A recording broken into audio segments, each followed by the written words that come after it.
Good evening, wrestling fans. Tony Schiavone with you here, and joining me in the broadcast booth doing the color commentary, Stu Mayhem, and you can feel it in the air tonight. The world champion is in the house here in Providence, Rhode Island. The United States title will be on the line, and we'll be back with the NWA right after this.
Wrestling fans, we are back and waiting for nothing.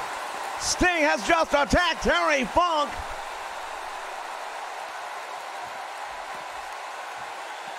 The feud between those two men has absolutely hit new proportions. And now the Boogie Woogie Man, Jimmy Valiant, ready for this match, and he's got a decisive advantage, I would say. Well, I'll tell you right now, I'm not used to seeing that side of Sting, and way to kick off a show. How about it? Terry Funk now has got the Boogie Woogie Man, Jimmy Valiant, up in the air, dropping him throat first across the top rope. Good evening, everyone, live from Providence, Rhode Island, and that's how we got things started here tonight.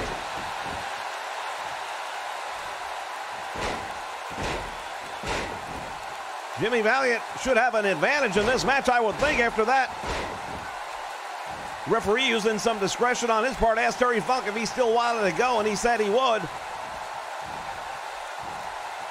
Maybe a decision that he later on regrets.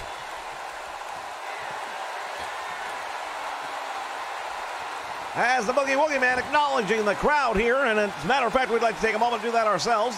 Thank you all so much. Here as part of the Nation Network, we have, as a collective effort, reached over 1,000 subscribers, and we all thank you very much for participating in that. Truly a very exciting time right now here in the Nation. Nation Network fans have really come together and supported this, and we appreciate it very much. Now Terry Funk spills action out onto the floor, and the Boogie Woogie Man may be in trouble out there. This is a place that I think Terry Funk will have the advantage. Meantime, referee's count continues, and Valiant set down the ringside area. And he's going to barely beat the count back in the ring, but they do. And now Terry Funk. Gutbuster, what a move right there by Terry Funk. Well, if you're just tuning in right now, you would not realize it, but Terry Funk started this match with a severe disadvantage. He was attacked on the way into the ring by Sting. And it is now Terry Funk going for the first pinfall attempt on the night. I'll tell you what, the Terry Funk, he is one Texas guy who is truly Texas tough. Well, you don't see too many guys coming out of the state of Texas in the world of professional wrestling that aren't. You can easily look up and down the list of the most famous Texans. Names like the American Dream, Dusty Rhodes, of course. You got Dick Murdoch. Lariat, Stan Hansen, and the list goes on and on. But the one thing they do all have in common is they have a toughness that is very hard to beat. And right now, Jimmy Valiant's starting to get the advantage right here. The momentum seems to be behind the Boogie Woogie Man. We'll see if he can translate that.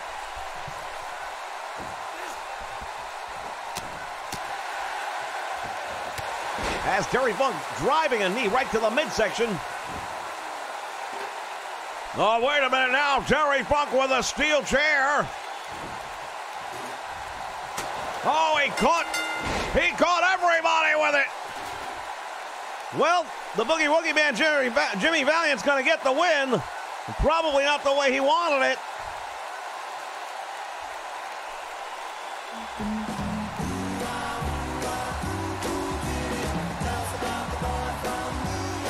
There is your winner. It doesn't look like a winner right now. Referee is out. Boogie Woogie Man Jimmy Valiant's out. Fans, we're out. We got to go back to commercial. We'll be back.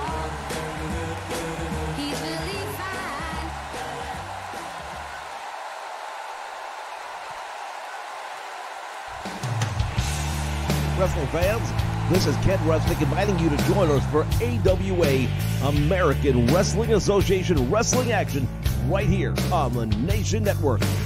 The biggest, the best, all of the greatest names in professional wrestling under one banner, and that banner is the AWA. Nick Bockwinkel, the Road Warrior, Stan the Lariat Hansen, the Midnight Rockers, and many, many more right here, exclusively at the AWA, exclusively on the Nation Network.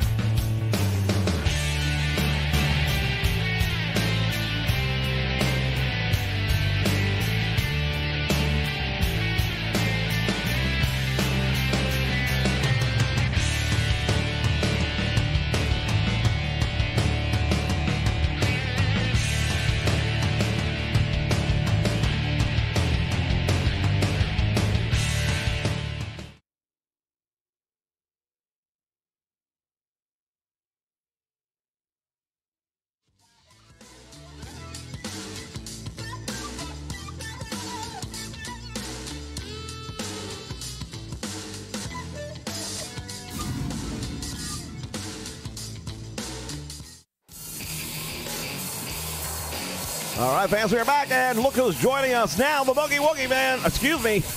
Well, friend of the Boogie Woogie Man is one member of the six-man tag team champions, the Raging Bull, Manny Fernandez. We saw something last week that we didn't quite understand. It appeared that he went after the American Dream, Dusty Rhodes, during their six-man tag team match, and he's out here probably to explain things to these fans who are definitely a little confused at the moment. I know a lot of people out there trying to figure out what happened. 1 week ago, we were in a tag team match defending the six-man tag team championship. And during a whole lot of confusion, I inadvertently went after my tag team partner and my friend, the American Dream, Dusty Rhodes.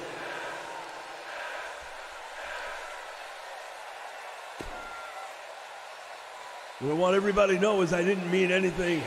It was just a heat of the moment. There were bodies everywhere. I didn't really know what was going on until it was over. And I realized the mistake that I'd made.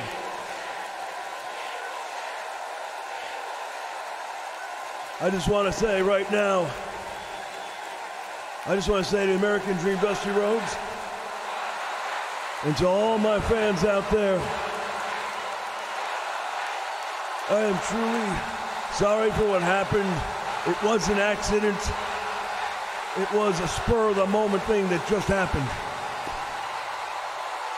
And it will never happen again. Manny Fernandez apologizing, although it looks like some of the fans not accepting it very well here.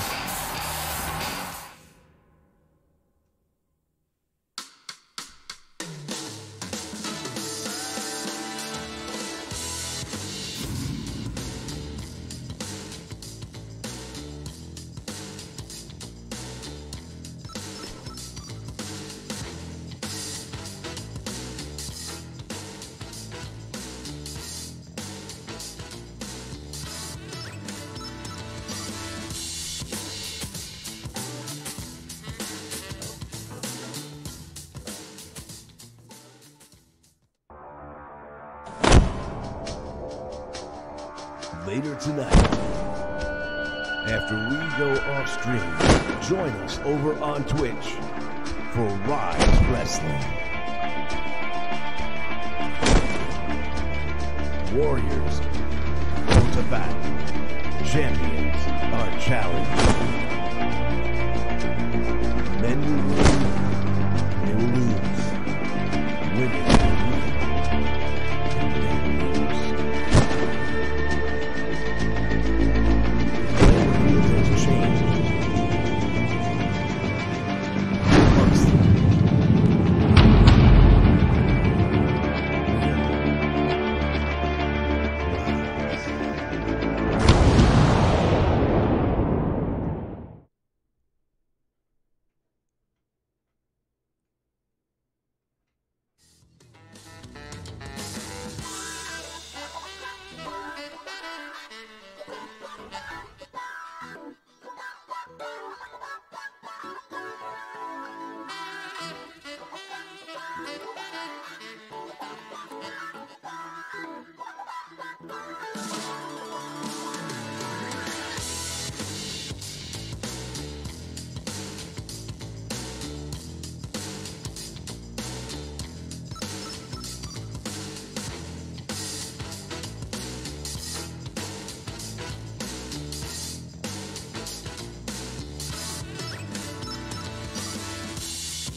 All right, wrestling fans, we are back. We heard from the Raging Bull Manny Fernandez earlier, trying to explain his actions from last week. Still some controversy around that. A lot of the fans didn't seem to be accepting. Well, with that in mind, we have a six-man tag team match coming up. It is not going to feature the champions, however.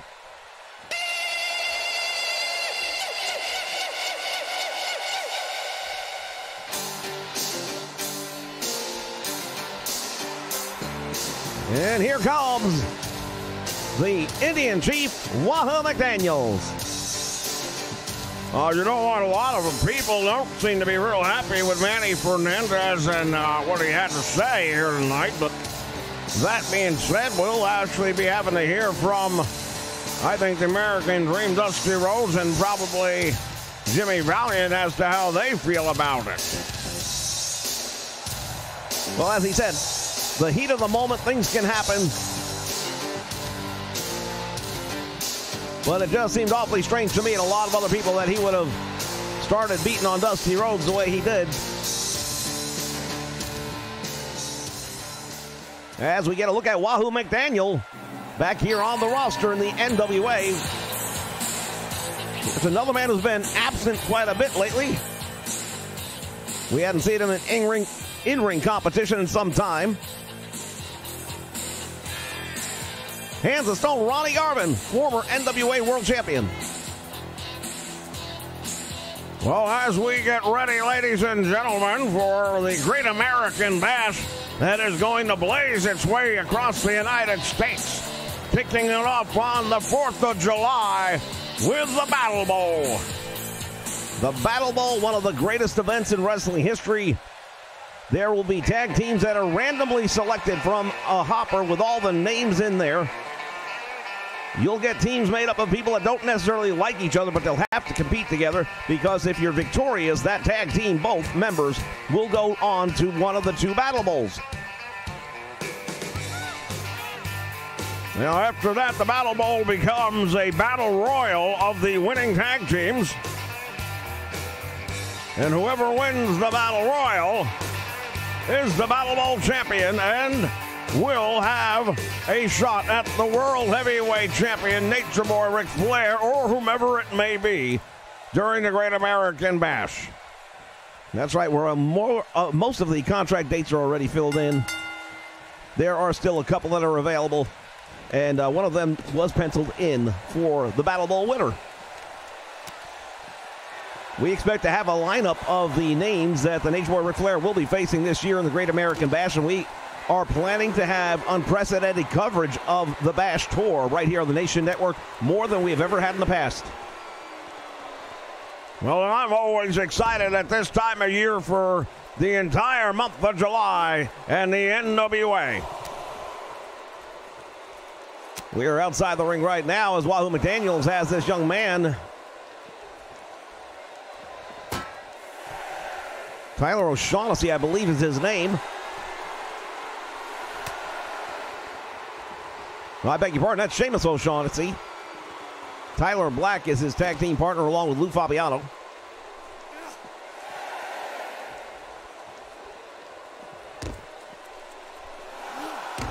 And thank you, 2K, for doing what you do best. And really, is there ever a bad time? Fans, just reminding you that when 2K19 does come out, we'll have it right here for you on the Nation Network. Our opening week will be building the season once again, as we did last year. There'll be long streams and lots of open conversation so that everyone in the nation can come together.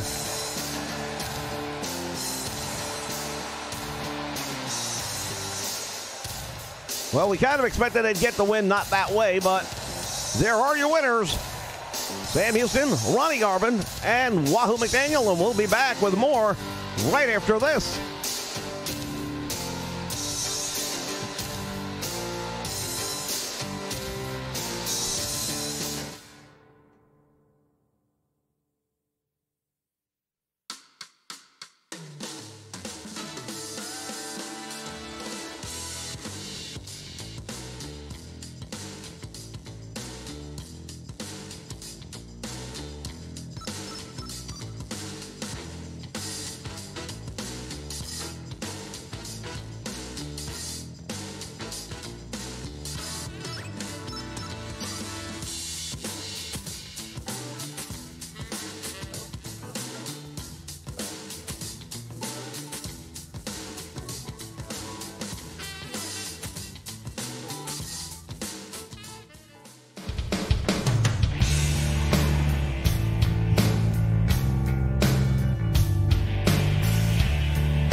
All right, fans, we are back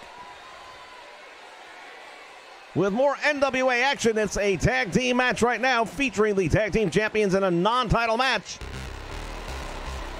But as we head towards the Great American Bash, this is the level of competition they're going to be looking at on a regular basis. Well, there aren't any easy nights when you're wearing the gold. Jim Cornette accompanies the tag team champions right here, Stan Lane and Bob Eaton. Beautiful Bobby and sweet Stan Lane. The Midnight Express down and into the ring.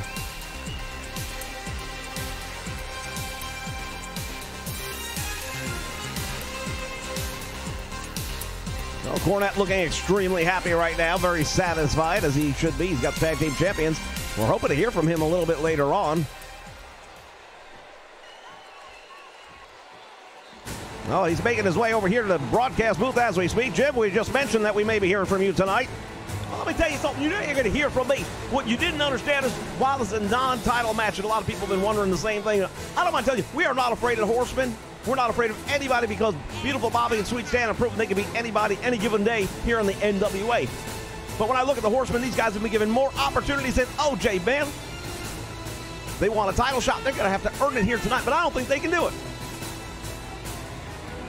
All right, the words from Jim Cornette. More opportunities than OJ. Well, the fact of the matter is the Horsemen have been given a number of opportunities.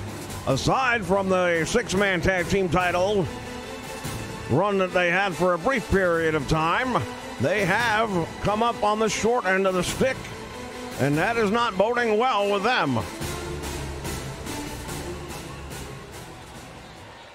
No, it definitely is not, but a match like this one right here tonight, obviously all things can be made better. They will need a victory, though. They've got to beat the Midnight Express right now if their hope is to go on to the Great American Bash and have a shot at the championship.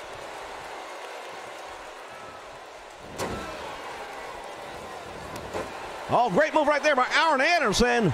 Bobby Eaton charging in, ran right into the boot. And now into the turnbuckle he goes as Anderson making the tag, and the first double team comes at the hands of the Horsemen, who steal a page from the Midnight Express.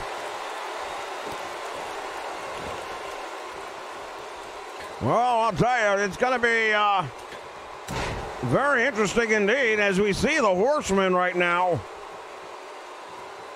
Arn Anderson, Tully Blanchard really delving it out to beautiful Bobby, but the tide does turn, and it's doing so right now. Well, maybe not.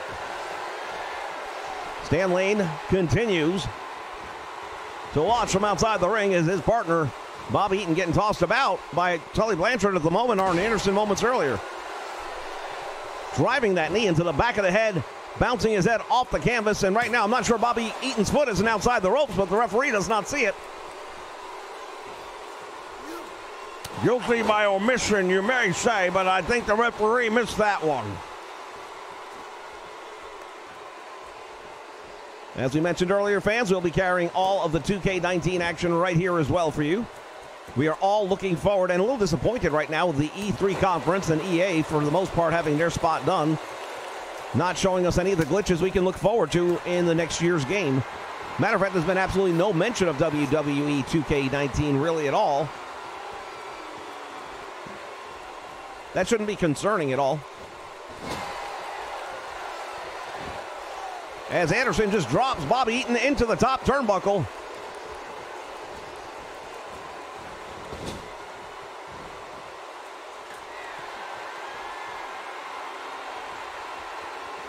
And now from the top rope, he's going to take him up. It looks like a superplex all the way. From the middle rope, he's got him, and there it is. Whoa, tremendous move right there. That superplex at Eaton finally making the tag, and he needed that one bad. Meantime, here comes Stan Lane with a flying dropkick, and he follows it up with a clothesline and another dropkick. Uh-oh, now James J. Dillon on the apron, and he's distracting Stan Lane, and Tully Blanchard gets the hot tag. Well, James J. Dillon did his job. That's what he's there for. And you see Jim Cornette across the ring not liking it too much, but hey, you know what? It's not like he hasn't been there before.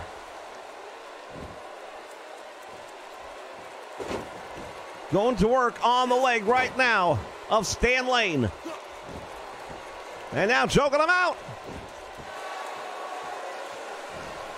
I've got to say, the Horsemen have really come out here with a level of aggression I am not used to seeing. There goes the pile driver. Down he goes.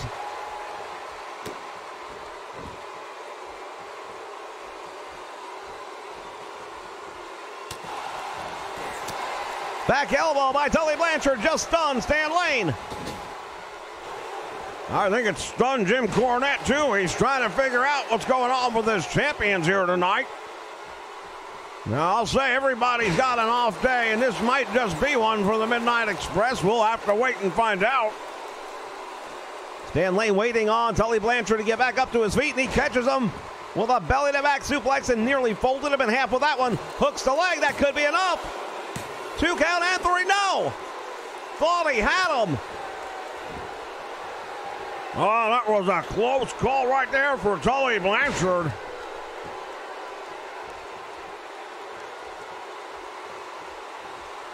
Right now, Stan Lane trying to take over this one as he sends Tully Blanchard into the corner of the Midnight Express.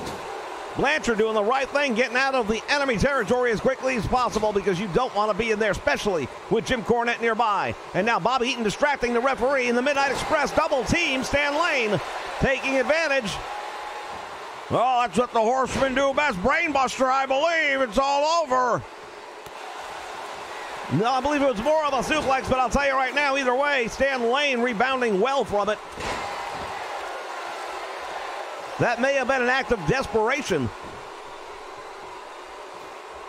As Stan Lane now dragging him out towards the middle of the ring.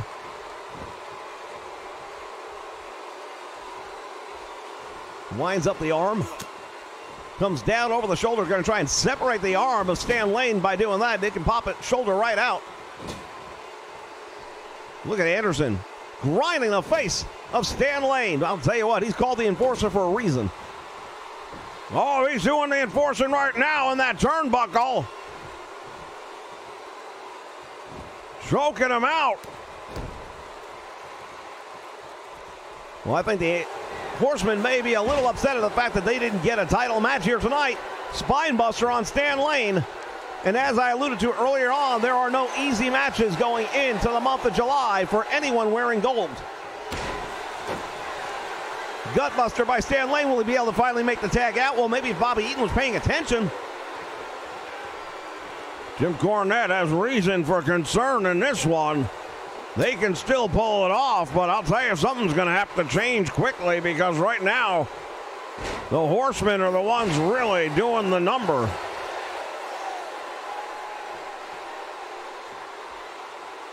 Anderson stalking Bobby Eaton methodically. Now he's got him in a position to do something. What's he going to do with him? Back into the corner, and again, a double team by the Horsemen. Oh, wait a minute. I know what's coming next. This is a bad situation for the Midnight Express. The Brainbuster pile driver, and he caught him with it.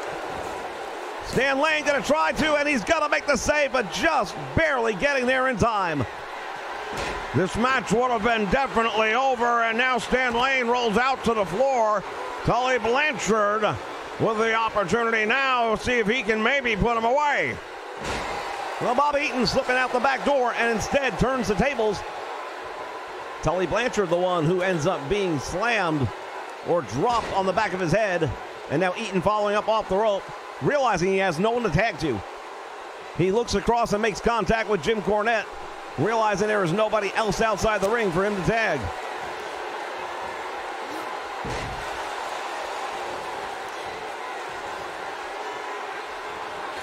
And now Bobby Eaton going all the way up to the top rope. And down he comes. The Alabama leg jam, and that might be enough, but no. Save made by the Enforcer, Arn Anderson. Oh, Stan Lane now trying to get back up into the action, but that was a little too late. Both of these teams really giving everything they've got. Midnight Express have just been absorbing, I believe, a little bit more of the punishment. Oh, look at this. Bobby Eaton just sends Arn Anderson crashing down to the floor.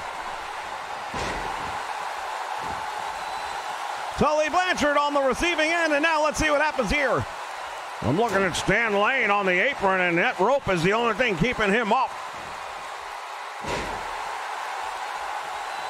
Inverted DDT. And now Bobby Eaton's going to make the tag to, like you said, Stan Lane, who moments ago used the rope for support. But I would dare say Tully Blanchard would be doing the same thing right now if he were able to get to the apron. He's got to make the tag to Arn Anderson. He's been in there far too long, and right now, the momentum solidly behind the Midnight Express. Oh, he busted him open. Tully Blanchard's bleeding. Tully Blanchard is bleeding, but he's also in control right now as he just drove Stan Lane head first into the canvas. That wound on the head of Tully Blanchard really getting a little bit worse by the moment, and then he uses it for a jawbreaker, and that might not have been the smartest move ever. Blanchard with another pile driver. You know, he was fortunate enough to survive, but I don't know how many more times you can get dropped on your head and still come back for more. Tag is made now. Here comes Arn Anderson. And here comes another brainbuster pile driver, and this is absolutely devastating. Yeah, not once, but twice, and now Anderson going for the cover. Will Tully Blanchard get there in time? He does! And it shocked the world. The Horsemen with a huge victory in a non-title match, defeating the Midnight Express. Well, fans, we take a look back at the action here. There's a spine buster by Arn Anderson. Here is that devastating spike pile driver. Many people feel it should be outlawed. Cornette earlier on said that the Horsemen had been given more opportunities than OJ. Well, guess what? Opportunity has knocked, and the Horsemen have entered the door. Safe to say, Arn Anderson and Tully Blanchard will be facing off against the Midnight Express during the Great American Bash. Fans, stay with us. We've got plenty more action still to come.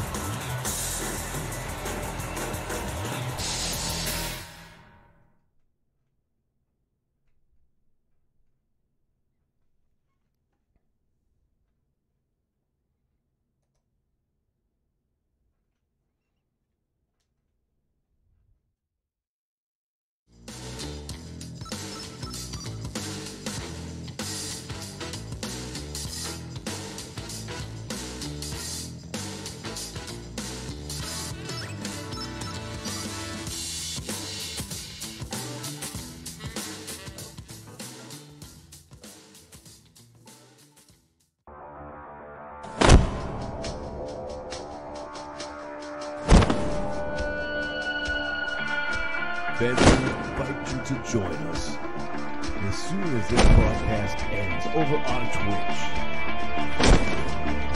Join us and experience Rise Championship Wrestling. The men and women of Rise will compete to see who is worthy of the championship goal. They will all be given opportunities. Bring their best. Some lose. But who will win?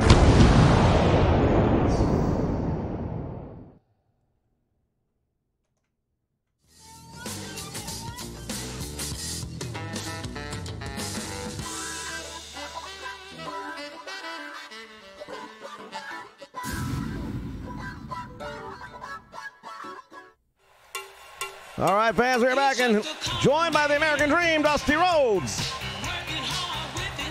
Oh, Dusty Rhodes is here, and he's got a microphone. I got a funny feeling I know what he wants to talk about. Well, we heard from Manny Fernandez earlier tonight. We've heard from the fans since, and now let's hear from the American Dream.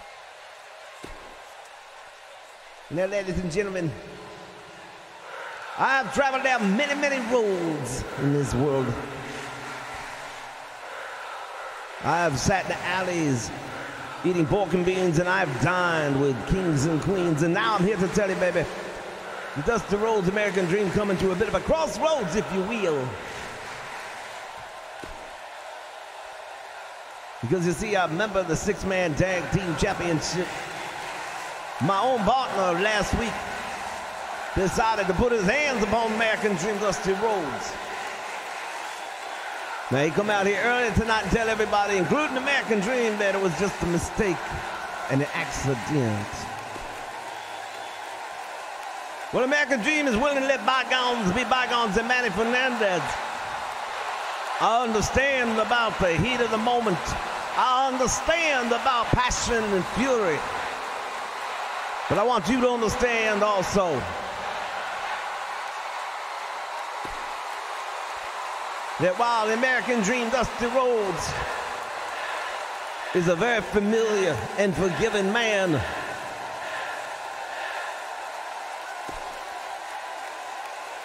if it happens again, I'm going to come after you, and hell's going to come with me. Well, I'm not sure if that was an acceptance of apology or not.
All right, wrestling fans, we want to let you know about a program we haven't had here on the Nation Network lately, but it will be coming back in the near future, and that is Legends of WrestleMania. We feature gaming content from old school wrestling games from old school platforms, including the PlayStation 2, the PlayStation 1, PlayStation 3. We got the Super Nintendo as well as Sega Genesis games that will be featured here from time to time as a special opportunity for us to all interact together here in the community and go down memory lane.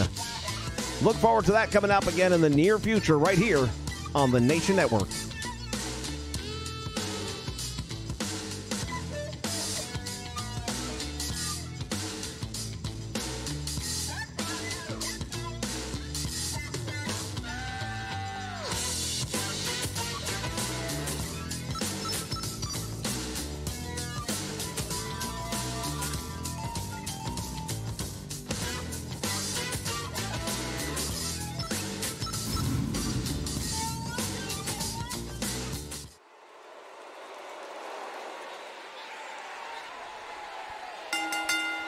All right, fans, we've got a title match coming up your way right now. The United States Heavyweight title is on the line. And here comes the challenger. Oh, Ivan Koloff taking on the family business, so to speak. Nikita Koloff chasing that United States title for many years.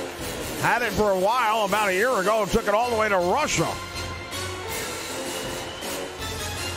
But right now, Nikita is the NWA television champion, and he has his own commitments. So Ivan is going after the U.S. title. Well, a lot of people may think that the Russian Bear is past his prime and that Magnum TA should have this one, but I'll tell you the experience factor that comes with Ivan Koloff is second to none. He's a former World Heavyweight champion, multi-time tag team champion. And Magnum TA is going to learn something from this match, whether he wins or loses, doesn't matter. Well, I suppose it does matter, but at the end of the day, he's going to get better by being in this match today. I couldn't agree more. And now we get a look at the reigning NWA US Champion, Magnum TA. He was just a part of one of the biggest events in wrestling, the Gold Rush in the AWA, a milestone production here for the Nation Network. And again, we thank all of you who are part of that and who continue to support our channel.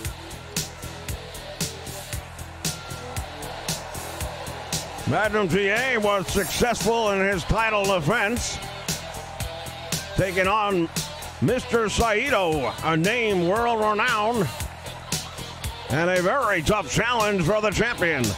But there's no rest for the weary when you're wearing the gold. Absolutely not. You have a champion schedule. You wrestle many nights. Out of a 30-day month, you will easily defend that title somewhere in the upwards of 20 days, 20 different events. Unlike many other sports out there, boxers will defend a title maybe twice a year. That doesn't work that way in professional wrestling. Wrestling, it's a night-in, night-out kind of sport. As we take a look at Ivan Koloff, the Russian Bear, he is the challenger here tonight and very capable of becoming the new United States heavyweight champion. You know, funny thing is, I was not able to get Jim Cornette for a comment during the commercials. He would not open the door. He wouldn't talk to anyone. He was fit to be tied. I could hear a lot of yelling going on in that locker room, though, I'll tell you that. He didn't sound happy. Well, not only is he not happy, but I'm sure his mom's not going to be real happy about that either, because Mama likes to spend money off a Midnight Express, as we all know. All right, champion and challenger are ready. The title is up for all to see, and we are going to bring you the NWA United States Heavyweight Championship match right here on NWA All-Star Wrestling. Bell sounds and action underway. And Koloff early on with some shots right there. Now Magnum TA loading up a right hand and down goes Koloff. Look at Koloff just absorbing the kicks like they were nothing and dropping Magnum TA. Magnum looking over his shoulder like, what just hit me? And now Koloff going to the eyes. Magnum TA with a drop kick. Well, so far, Magnum TA has been the one that's been stunned, I would say, in this match. He's got Koloff, but Koloff just comes back as if it's nothing. And there's a Russian sickle right here on the floor. And again, Magnum not looking so good. And here's a Russian leg sweep on the concrete floor. And if he can continue this attack, Magnum TA may be the former United States champion tonight. No doubt about it right now. Magnum now Irish whipping him to the ropes, back out front. And again, the Russian Bear, Ivan Koloff, taunting the crowd here, who voiced their extreme displeasure and disapproval. Swinging neckbreaker, and now the champion is in trouble.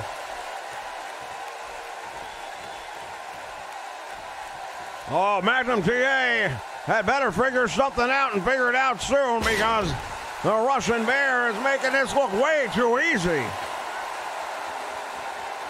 Magnum favoring his lower back, and he's been hit with it a number of times. And as we mentioned earlier, he just had a big match less than 24 hours ago. Flight time and everything else, but there's no excuses. That's just the way the life of a wrestler is.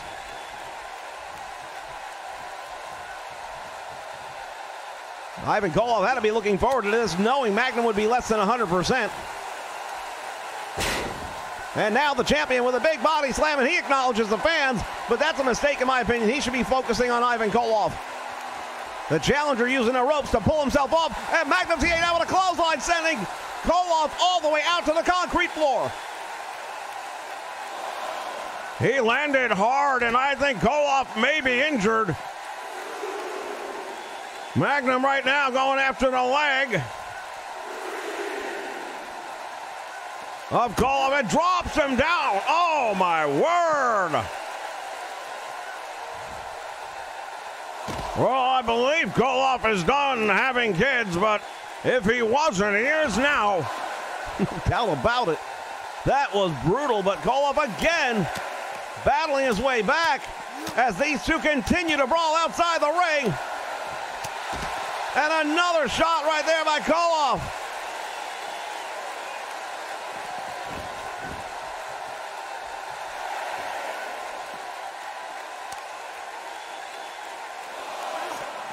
Ivan Koloff sending Magnum TA crashing down to the barricade.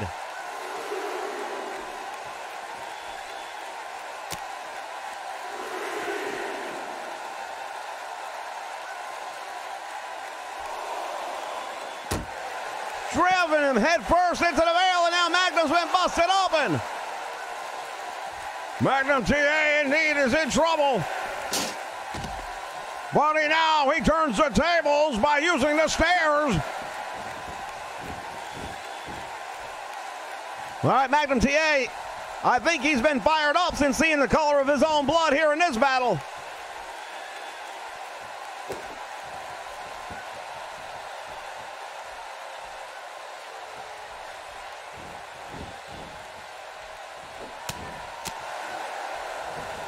And Koloff catches him again with a tremendous shot.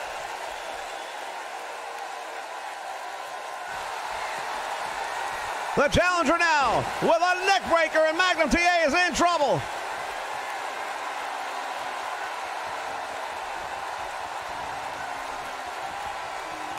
Ivan Koloff is in control.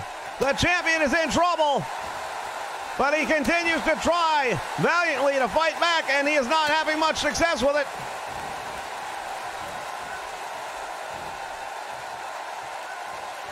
Here comes Koloff. There's a Russian signal taking Koloff all the way, or taking Magnum all the way out to the floor. Well, Koloff had some words for Magnum TA. And now Magnum getting up. There's the Russian bear hog out on the floor. Well, if he submits here, it won't matter, but he has tapping out. It doesn't count. It's outside the ring. He made Magnum TA tap out, and Ivan Koloff believes he's victorious. He hasn't gotten the win yet. Distracting the referee now, buying Magnum some very valuable time here as he tries to get back into this fight.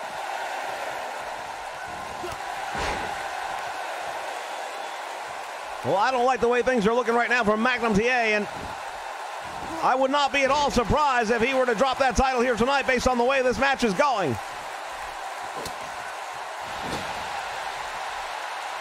Ivan Koloff backed into the ropes now, and Magnum TA throwing the shoulder right into the midsection of the Russian bear. Oh, that blood really starting to play a factor, I think, though. Streaming into the eyes of Magnum TA, and anyone who's had that happen has said the same thing. It will drastically affect you. Your vision is impaired.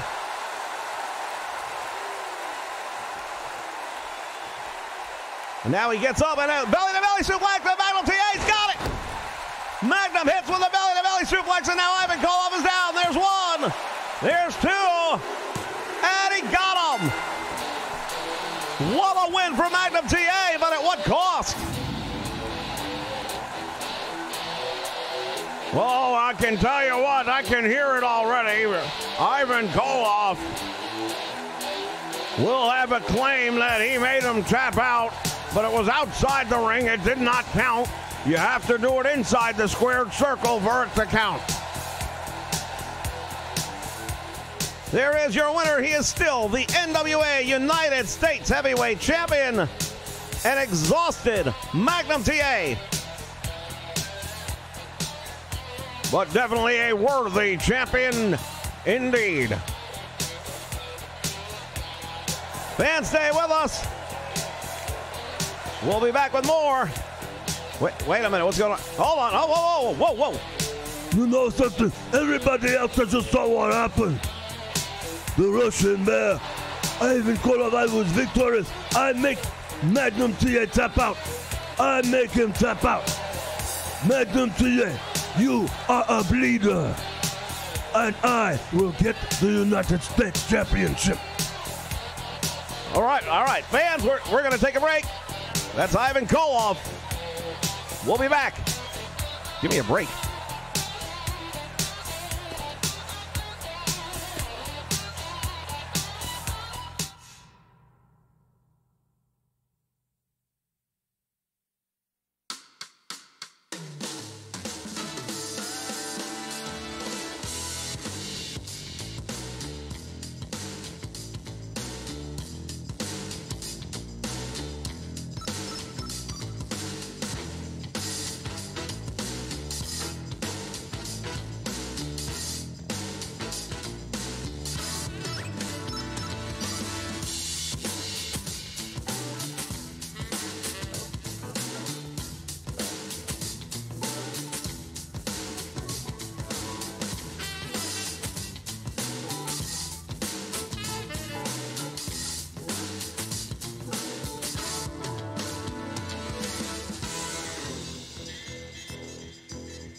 All right, fans, it is time for the NWA World Heavyweight Championship match. Here comes the challenger, Mike Rotundo. Mike Rotundo, a tremendous collegiate standout athlete, has transitioned to the world of professional wrestling seamlessly and has held titles virtually everywhere he has been. Will he be able to rise to the level of the NWA World Champion? We're to find out, but this is the kind of action that Ric Flair is going to be facing 25 nights throughout the month of July. The Great American Bash kicks off on July 4th and goes through the first week of August.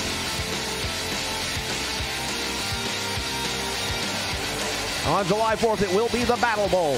And fans, we also want to invite you to stick around. As soon as this show goes off, we're going to be having a brief Backstage Lounge edition right here. You don't have to leave the channel for that. We're going to be briefly going to Backstage right after our final match right here.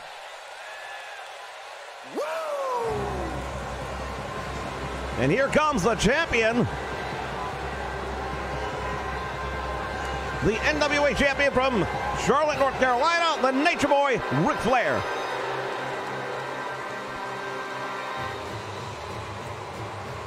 Well, Ric Flair, the longest reigning champion in the FWF currently, has held that title for over a year now, since taking it back from the American Dream, Dusty Rhodes. And at that time, then President Bruno Sammartino made it clear that there would be no more title matches between Flair and Rhodes.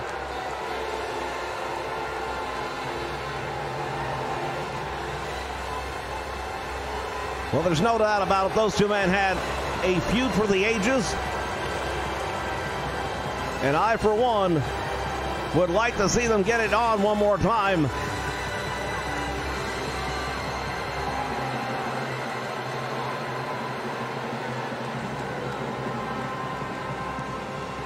$20 pounds of gold and jewels around the waist of the Nature Boy Ric Flair, and that is for what these two men will be fighting here tonight.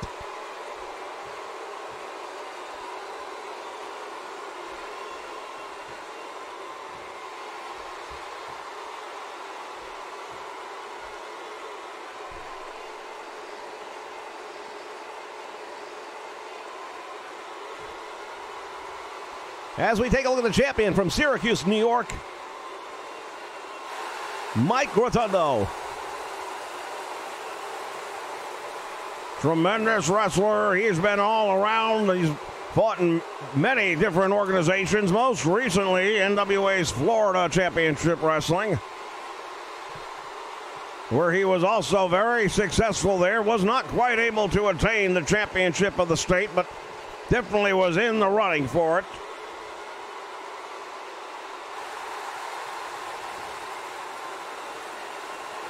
Ric Flair had a contracted date that he was scheduled for. Rotundo was available.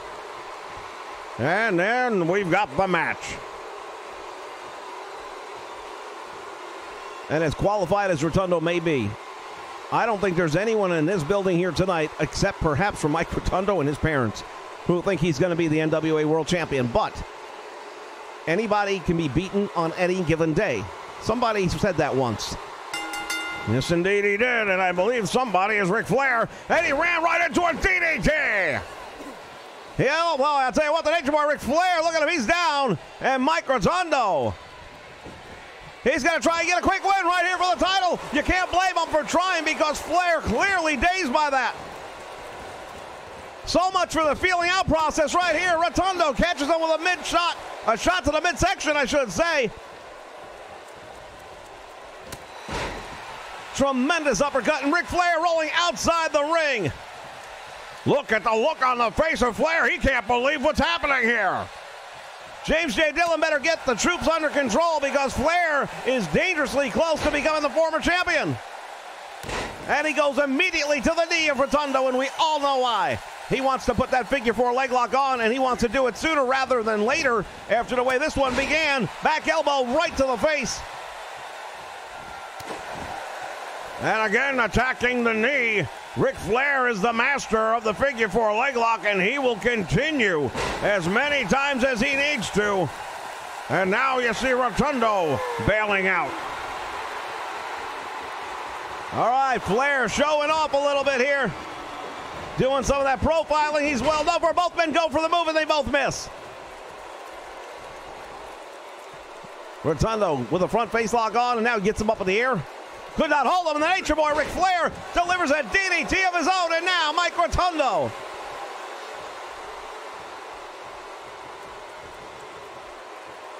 Flair's got him in the butterfly. Suplex takes him over, and his feet got caught up in the ropes. All the weight and the impact down on the shoulders and the neck of Mike Rotundo.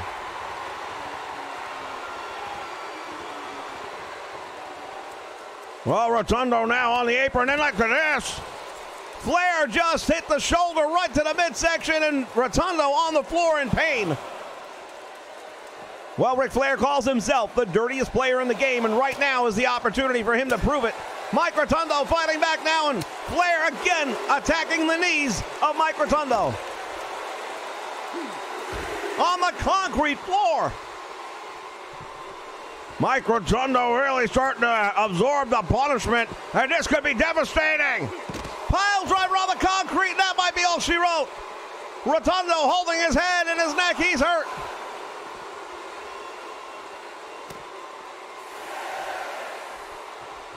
The tide and the tempo of this match has gone back and forth, but right now it is clearly in favor of the world champion. And that's why he is the world champion. This is not his first rodeo by any stretch of the imagination. Same can be said for Rotundo, but he may be not used to taking the level of punishment he's getting right here now. James J. Dillon clearly happy with what he's seeing at the moment. Flair comes down. Oh, I spoke too soon because now Dillon does not look quite so happy after all. Snapmare, and now Mike Rotundo with that rear chin lock. Flair working his way back.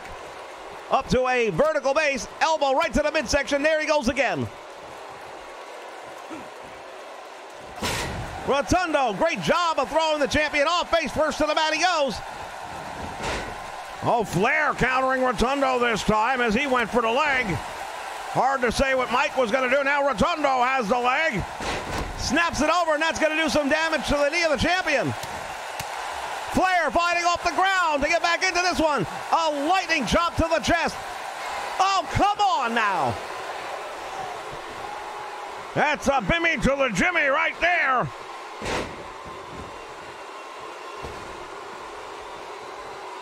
Flair outside the ring. Is that the technical term? May not be in the medical books that way, but that's what I call it. Snapmare taking him over. And now Flair with it, elbows right down to the forehead of Mike Rotundo. And Rotundo catching the champion, and now small package rolls him up. This could be it. He's got one. He's got no. Wow, that was so close. Rotundo now with a butterfly. He hooks it. Oh, he goes for the cover. He gets one. He gets two. We almost had a new champion. Almost had a new champion, and James J. Dillon is fit to be tied. And now half crab is on. The Nature Boy Ric Flair. Struggling, and he manages to turn inside and kick out of it. What a match we're getting here, fans. There were those that may have questioned the legitimacy of Mike Rotundo getting a world title match, but I think those questions have been answered.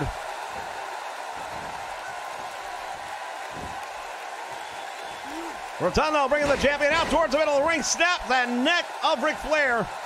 Well, we all know the history of Ric Flair with that neck, and Mike Rotundo clearly does. Goes for the cover, hooks a leg. He's got his feet up on the ropes. Taking a page out of the book of the Horsemen, and Ric Flair doesn't know what the heck's going on. Well, that's called fight fire with fire, and Ric Flair, I don't think, was expecting that from Mike Rotundo. Flair just got caught to the back of the neck. Fans with mixed reactions right now to Mike Rotundo's recent attack. And some of the tactics he's reached to, but that's an overhead belly-to-belly suplex, and Ric Flair deciding to roll outside the ring.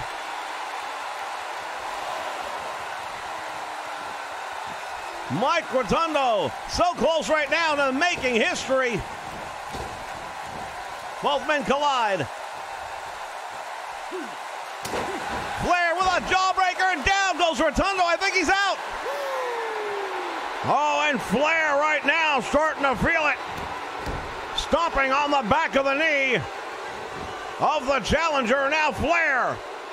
There's that half crab, but Rotundo able to reach to the ropes.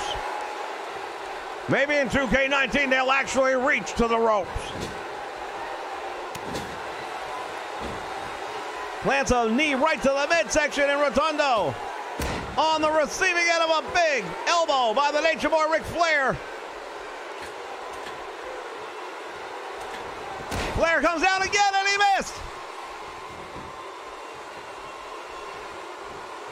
And now there's a roll-up small package again. The opportunity is there. 1, 2, and Flair able to kick out.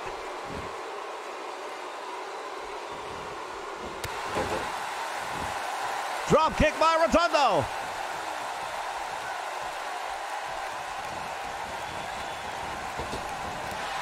He went for probably the airplane spin is my guess, but Flair caught him with a knee lift coming in as he dipped his head, and now the Nature Boy has got him in the figure 4 leg lock. Can Rotundo survive? Oh, it's going to be close.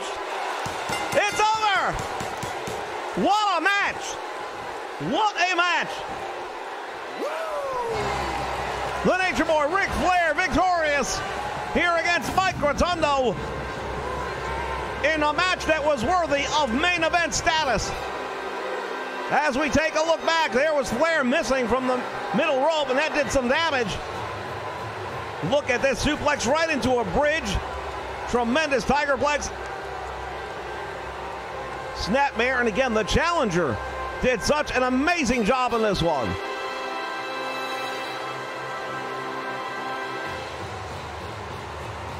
Well, at one point we see right there Mike Rotundo stooping to the tactics of Ric Flair by using the ropes to his advantage. It didn't get him the title, but it might have earned him some respect. I don't know.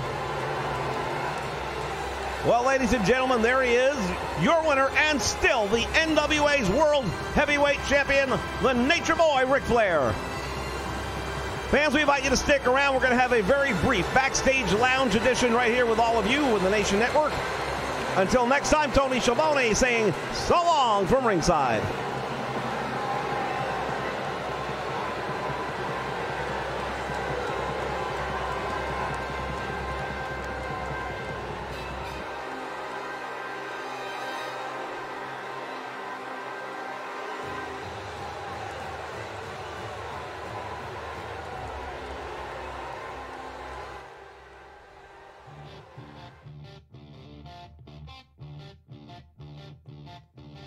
All right, how's everybody out there doing? Little impromptu Backstage Lounge action for you right now. Yeah, that was a hell of a match, was it not? That's going to make the match of the year list. I'm going to put that up separately.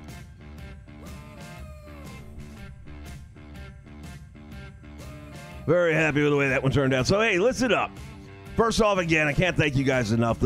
We're just really snowballing it this far, and just keep on getting subs, and I'm loving this thing, and we're building this community up, and it's going to be bigger and better, and we're just going to keep on going. With that in mind, it kind of came to mind here tonight. As you get bigger, you get more people in. Some of the people get in you don't necessarily want in. So I'm doing my best right now to try and bounce back and forth and then find who the troublemakers are and block them out. Can't do that alone. So I'll be looking to add some moderators. There's a couple of guys that have already done that too. Weren't here tonight to keep an eye on things. But for those of you especially that have been around for a little bit, and I know that you guys are cool and you're here for the right reason, Theo's here. Theo is a moderator. I want you guys to know how I want it to work, though, when I give you the mod status.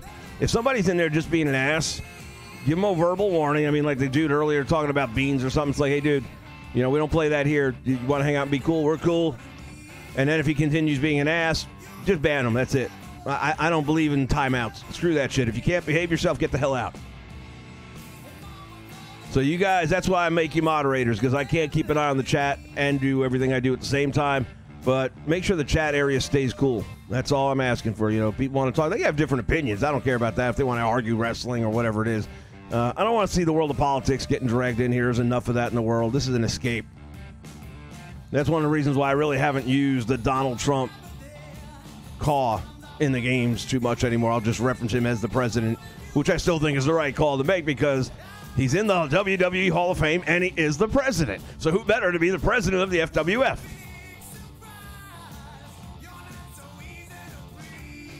Yeah, the non-bean zone. That's what we'll call it. The NBZ. This is the NBZ.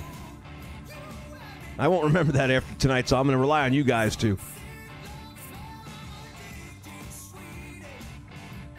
So again, as these streams go on here in the near future, I'm going to be adding a few more of you. And as I'm saying that, let me see something real quick here. All right, Batista, you are the first inductee into the new Cobra Corps.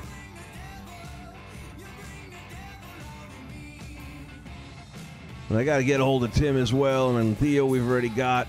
Probably going to add a few more yet. But like I said, as time goes by and I get to see the same people more and more, it's not even it's just a matter of the people that are here the most are the ones that are going to be able to regulate it the most. So that's kind of what I'm looking to do here, at least in the early ongoing. But I appreciate all of you guys so much and for everything you guys have done and just been so supportive. You do keep this chat area going. It's fun. That's been one of the biggest things I've enjoyed about these streams is I don't get to watch the chat very much when it's live in between matches. Sometimes I can bounce in quickly. But then I'll go back and watch some of the replays and I'll skip ahead of them just to catch up on all the chat. And so anyway, yeah, that's where we're at with that.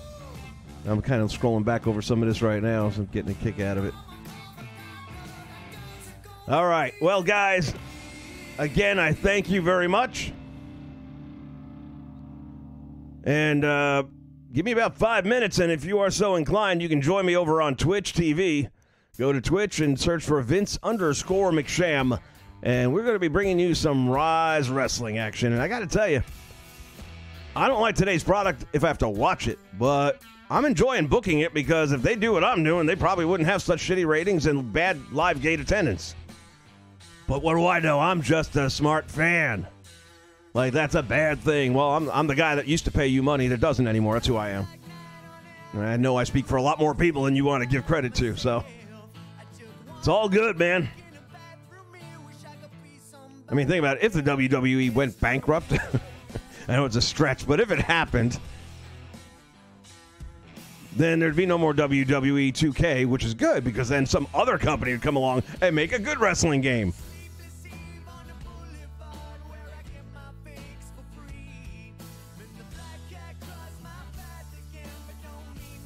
Don't go to Twitch yet. Why? I've only got so many hours to work with here, buddy. Oh, we got 3:30 almost.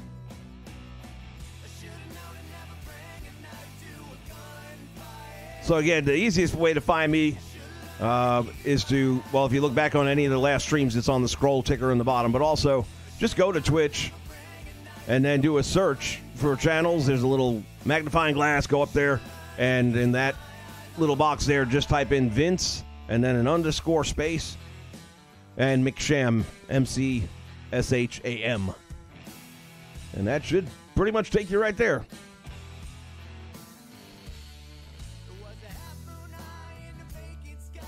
Yeah, I haven't heard anything new on Fire Pro. Anybody hear anything? Release date, anything?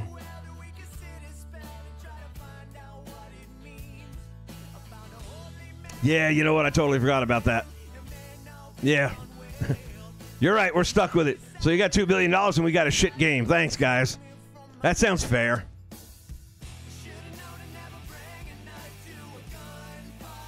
You know, when you think about this for just a minute, and I'm not trying to pat myself on the back, but I dropped $2,000 to upgrade my product that I don't draw an income from.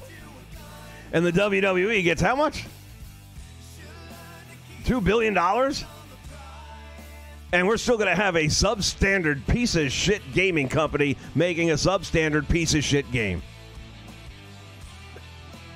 These are just things that baffle me a little sometimes, that's all.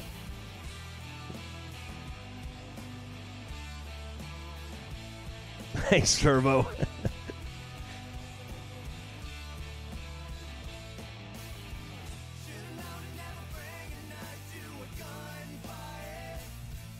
I got to be honest with you, I don't know that I've seen Dan. And I don't really look at it as a competition. I mean, thank you. I appreciate the kind words. I think as long as everybody's bringing content and it's wrestling related and, you know, we're all trying to do something that motivates us and other people in some cases based on something we have a passion for, which, again, wrestling is something that I've been around since I was 8 years old, and by around watching, you know, not in the locker rooms or anything, because back in the 80s, if you were 8 years old in the locker room, Pat Patterson want to talk to you. Yeah, I went there. You're going to have to cancel my show on ABC now, aren't you? Oops.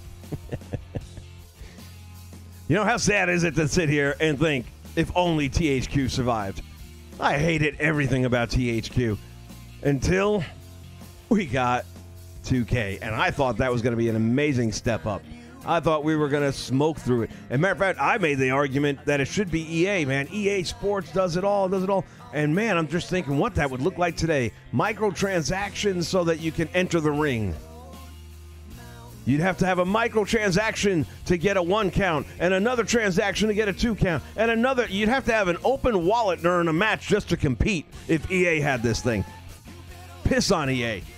And I'm so happy with the way EA went down for them, the E3 rather, conference. They had the absolutely worst performance of all the manufacturers and developers that were there. They laid the biggest herd around the world, and the entire gaming community has all bashed them for it. Everyone said that was the worst E3 experience they've ever sat through. Yeah, well, you know what? Bethesda, they could go either way there.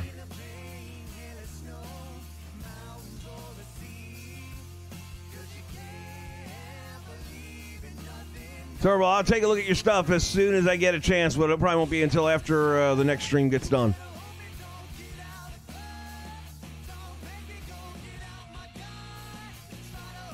Oh, no, man. There's no way. Microsoft? Nah. You don't beat Last of Us. That's it. I mean, that's all Sony had to do was Last of Us. They could wash their hands and go home. They didn't have to be there all that time. But they had plenty more to show, and it's exclusives. That's why Sony wins every time. That's why Sony is dominating the console market. And let's be real, PC market doesn't put a dent in the numbers, the dollars. They don't have a dent. They have such a small fraction. Because Xbox takes what Sony doesn't, and then whatever Xbox doesn't take, then PC gets. I'll tell you right now, Rage 2 made my list of games I definitely got to get. That looks so badass. You got Rage 2, Last of Us 2, and Dying Light 2. Those are the three I am all in, man. Whatever you got, whatever deluxe package with figure or whatever the hell you got. Here, I already tweeted, I'm still getting used to the terminology. It's not my thing. I tweeted Neil Druckmann, and I said, Neil, can I just give you my credit card so you can just send me the merch as it comes out? I don't know if he's answered me yet or not. I haven't checked, but love that guy, man.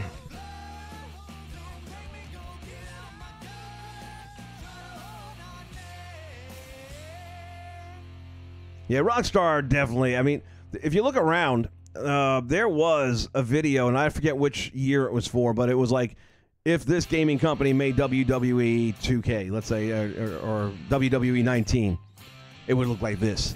And one of the companies they did a mock-up for was Rockstar. And it was so freaking funny, man. Do a search on YouTube, you'll find it. And it is a good video. Entertaining, funny video. And I'm pretty sure he did a couple of others. Once you find the channel, you'll find this guy does a lot of that stuff. Yeah, Rage 2, man. Good God. I'll tell you the game that I backpedaled on now is the one with Norman Reedus. I kind of like looking back on, I'm not sure. Death Stranding, right? I wasn't really all of a sudden so into it from what I see. I was like, what's with this baby in a jar thing going on? That's kind of creepy as shit. But then Angry Joe was talking about, he said, I didn't want to play any of it. I just want to experience this world from scratch. It's like he didn't want any version of a spoiler that he would know anything about the game now, just based on what he had seen. And I don't know. That's kind of got me back on the fence. I don't think I'm going to pre-order it, though. I think I'm just going to wait it out, let some of the other folks play it, and get some feedback. Because, man, God of War really taught me a lesson. It taught me a lesson, man. Horizon Zero Dawn changed a lot. I mean, they came out with a game that I didn't pre-order. And then the people who are big in the gaming community, who I personally respect, loved it. And just couldn't stop gushing about it. And then I finally said, screw it, I'm going to get it. And I ended up getting lucky. I bought the deluxe edition with the figure and the whole 9 yards from somebody who pre-used the game. So I got the whole thing for a fraction of the regular cost, maybe $70. And best money I ever spent. It was a great game. I still go back and play the open world. Love it to death, just like Dying Light. And I thought that's what I was going to get with God of War. And damn, that's not the case whatsoever. I just don't like God of War. I just don't like anything about it. I don't care about the characters. I stopped playing it after about 6 hours in. It's like, why, man? It's like the same shit over and over again. You climb a few ledges there in the map, and as soon as you get to the top, you pull yourself up, and here come the bad guys. It's like, I've just done this 20 freaking times. So I already put that on the shelf. I won't finish it. I did cheat and looked at the video for the last half-hour gameplay, and I'm glad I stopped when I did, because that ending sucked balls, too. Really disappointing title. So I ended up giving it, I think, a rating of an 8 in the beginning when everybody's giving it 10s. And I'm like, guys, there's no way in hell this is a 10. You're absolutely smoking something if you think this is a 10 out of 10. But the more I played it, I wish I hadn't put my review out, because it's like, it's not an 8. It's a freaking 5. It's like The Division, man. You just got these bulletproof enemies that just eat bullets, and they're finally dead. And here comes the boss, and he's going to eat a lot more bullets, and he's finally dead. Then you go on to the next challenge, and it's the same motherfuckers. 2K14. All right, Batista got it.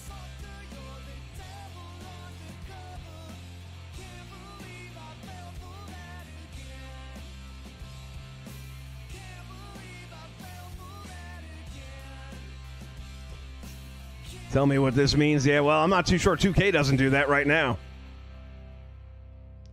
Until Dawn. I loved Until Dawn, and every year when we get near Halloween, I'm going to play it, and then I don't. I did pick it up once I opened the studio up in here, and I wanted to get all my games that I was going to carry over to the PS4 Pro and brought them in here, and that was one of them. And I said, you know what, while I'm here, I wanted to replay the last scene and get, because I flinched and ended up getting my girl killed there. What's her name? From Heroes. Hayden Panettiere. There we go. So I went back and replayed through the last like 15, 20 minutes of it, and I managed to get her out alive. So I think I've got like 4 survivors, which for a first playthrough, I didn't think that was so bad. Now that I kind of have seen there's certain parts of it that I still would have to go back and look at a cheat video to figure out how you keep this guy alive and this girl alive. But if I play through it again, I think I'm going to try and keep them all alive. Maybe this October, who knows? Kitty went to sleep. Nice, Kitty. I bought GTA 5 when it came out, and I sold it the day after. No lie. True story.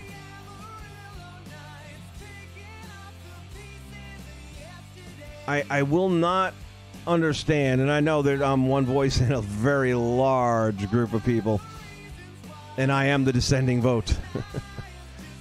But especially the world we live in, I don't understand why we need games that reinforce the most negative stereotypes. Now, am I saying there aren't people in this world that behave that way? Yeah, there are, but why are you glamorizing it and glorifying it? And why, as a culture, are we doing the same by, pulling these games out, putting them in, supporting the teams that make them? I don't get it, but I got to like the 20th N-bomb, and I was maybe 10 minutes into the game, and I'm like, this is every friggin' stereotype that we should be trying to erase.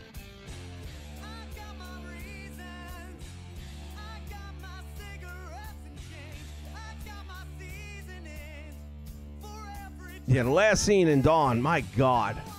The way I got through it this last time and kept her alive is I literally put the controller down on the table. I had to figure out, I had to put like a remote control under it at just the right angle just to hold it right where it needed to be. But then I just left it there. Because inevitably I flinch.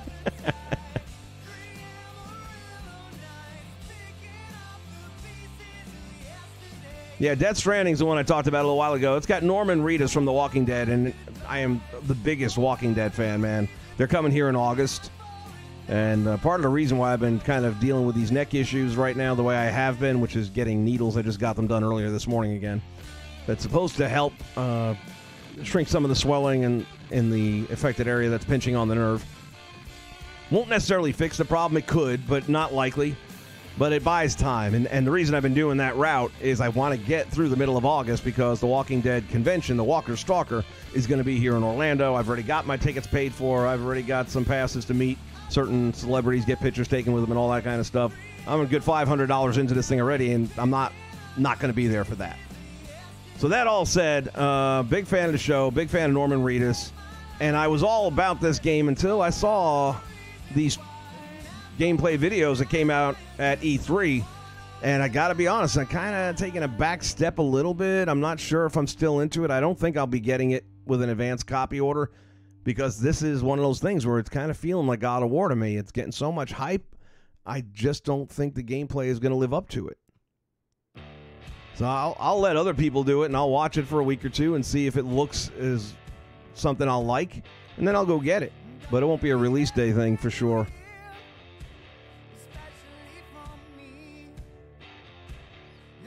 Vanilla Pepsi. Ooh. Damn, I haven't tasted that in forever.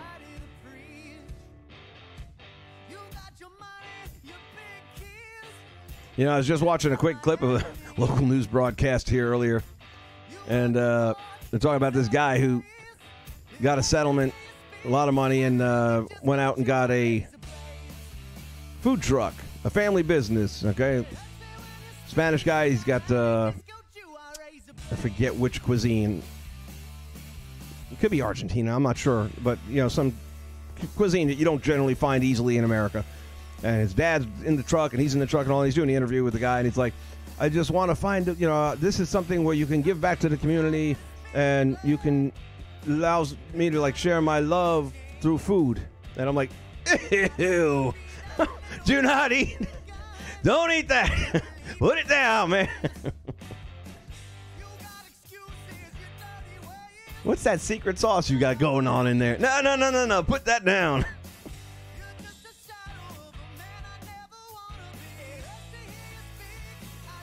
I never played No Man's Sky, so I cannot say. I can tell you that I'm afraid it's going to be another God of War. And while a lot of people drank the Kool-Aid and say it's the greatest game ever, it is not. There's nothing about that greatest game ever. It's rinse and repeat chapter after chapter after chapter. There is nothing, and the storyline is not good. The acting is not good. Here, ready? Oh, hold on a minute. We can do this. Boy, read these scrolls, boy. Okay, there's your acting. That's the whole friggin' movie right there.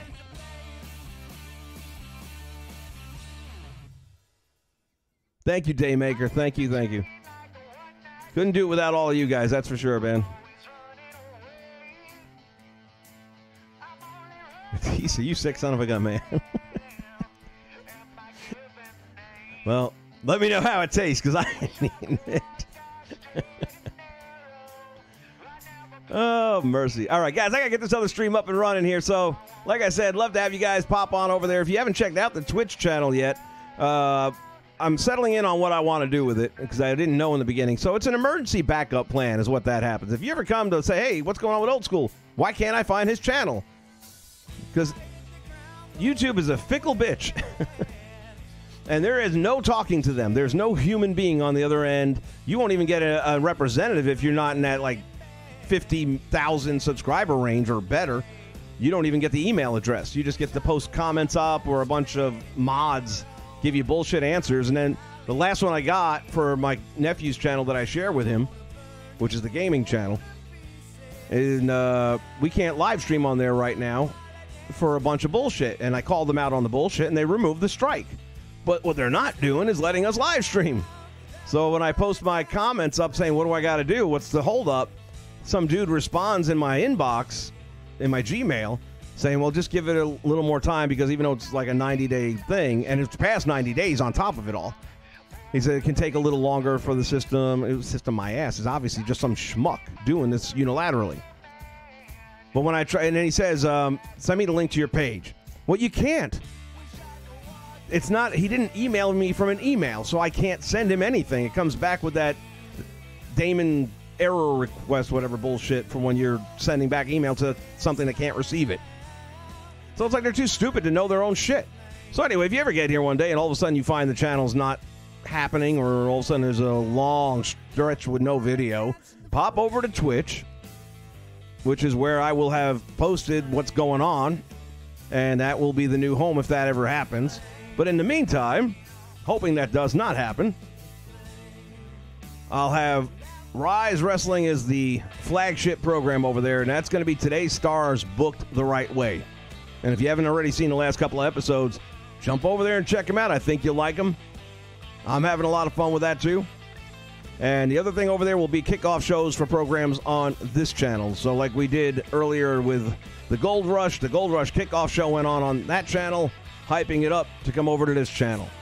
So I like the cross-promotion back and forth. Hope you guys check them both out, like them both. Please follow on the Twitch channel if you're going to be checking out that content as well, because I'm trying to build that audience up as well. And I may look in down the line down to climbing the ladder of whatever the hell bullshit titles they have over there for people. Reminds me of Amway. You're a diamond. You're a ruby. You're a... Fuck that shit. I'm a person, man. Tell me what I am.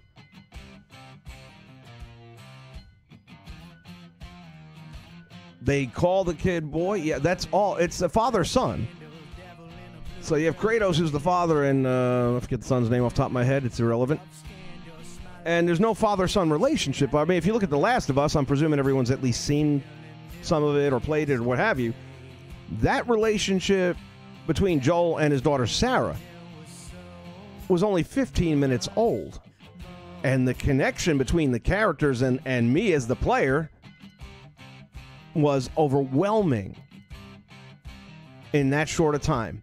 I got 6 hours into God of War and could not feel a father-son connection at all.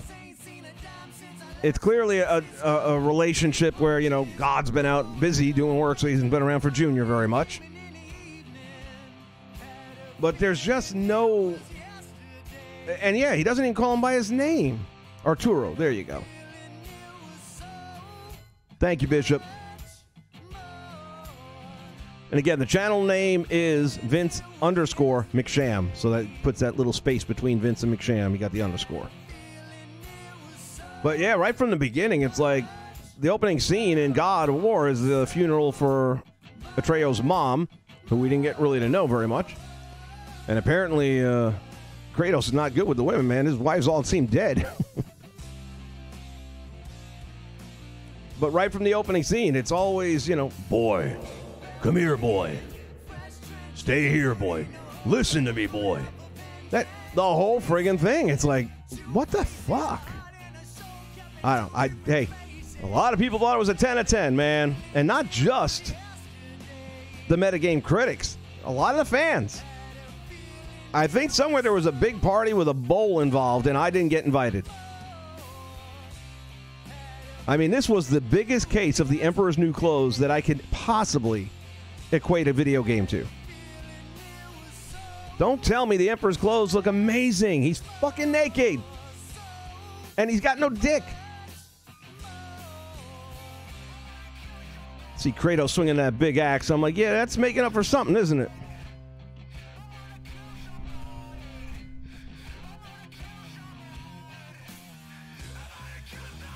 Now, it's not worth touching it at all. I mean, I don't see that ever being one of the free releases on PlayStation Plus, but if it is, then get it for free. I wouldn't spend $10 on it, and that's the God's honest truth. Wouldn't spend $10 on it. All right, guys. Thank you all once again for everything, and I'm heading over to Twitch. Be about 5 minutes. Hopefully you join me. Meantime, we'll be back with more right here on the Nation Network. Have a great night, everybody. Peace.